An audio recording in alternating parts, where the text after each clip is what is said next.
This is Arvo Radio Podcast.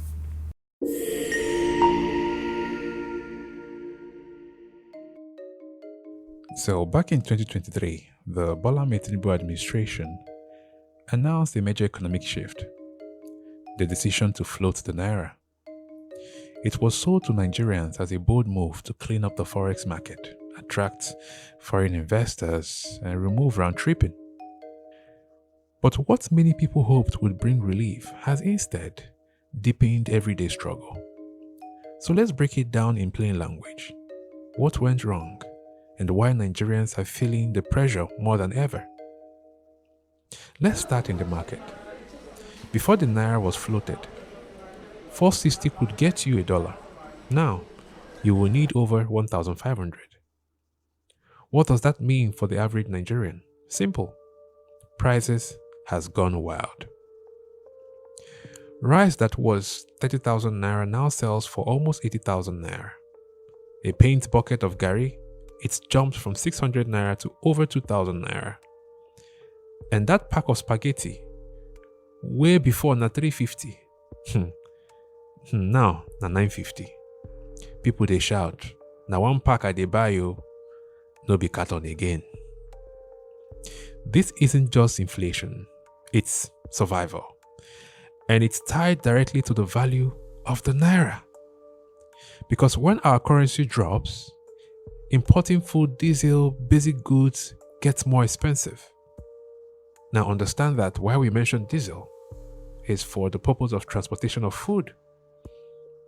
Makes it more expensive. But while prices rise, salaries are stuck. Income remains the same. Nothing has changed. Nigeria's minimum wage is still 30,000 Naira. For a fact, some governments are still paying 30,000 Naira despite the 70,000 Naira that was approved by the Tinubu administration. A figure that now converts to less than $20 a month. Workers earning 100,000 Naira or even 150,000 are barely surviving. Parents are pulling their kids out of private schools. Transport costs are forcing some people to stay home. People buy food in portions, no longer in bulk. What makes it worse? There are no safety nets. The government did not prepare before floating the Naira. Other countries like Egypt, Argentina put support system in place after floating their currencies. Nigeria didn't. We got the pain with no palliative. And it's not just families. Businesses are bleeding. Tailors, printers, bakers, pharmacists, name them, all rely on imported materials, which has now become expensive due to the currency that was floated. With the dollar so high, costs are crushing, people can't afford as much anymore.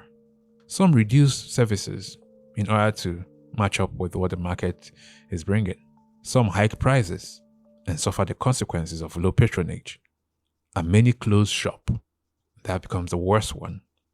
And that's the reason why you have too many entrepreneurs who can no longer run their businesses because everything has become too expensive for them. The idea was to encourage local production, but how? We have unstable electricity, poor infrastructure, and no support for small industries. How can you support small businesses if you don't have constant power supply? You don't even have the infrastructure to support small businesses to survive, to strive in the country. The government also said floating the Naira would attract foreign investors. Has it worked? Not really. We've had more companies leave the country. Investors want stability, but they see a currency that changes rapidly and reserves that can't hold the line. No clear policy, no confidence, so they stay away. Meanwhile, the country's debt is in foreign currency and it keeps growing. Paying off these debts costs more now since the Naira has been floated. What was 500 billion to repay is now 1.5 trillion Naira. That's less than money for roads, hospitals, and education, and more borrowing are still taking place. Nigeria's reserves are also draining fast. Instead of stepping in to stabilize the Naira, were using those reserves just to survive and to run government. In places like Wuse Ariaria, traders now prefer saving in dollars or euros. They have lost faith in the Naira. Even with this floating system, the black market still rules. Importers, students, and small businesses still go there for forex. Why? Because official rates are unreliable and narrow. So in reality, floating the Naira didn't fix the forex market. It just made the parallel market more dominant. Let's be real, floating a currency can work, but it needs structure, planning, support, strong institutions, reliable data, sound backing, and also proper banking. And most of all, it needs trust. Countries like China, South Africa, and even UK, they manage currency systems backed by financial strength and clear direction. Nigeria copied the surface but skipped the foundation. Why? We're always copying something. And now, while the Naira floats, Nigerians sink. You see the cost in everyday breakfast, every school fees notice, every pump price. We didn't just change policy, we changed how millions live, and not for the better. Currency reform can work, but not without a plan, not without protection, and not without the people at its center.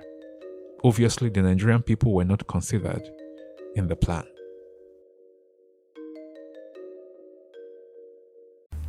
This is a Revolt Radio podcast.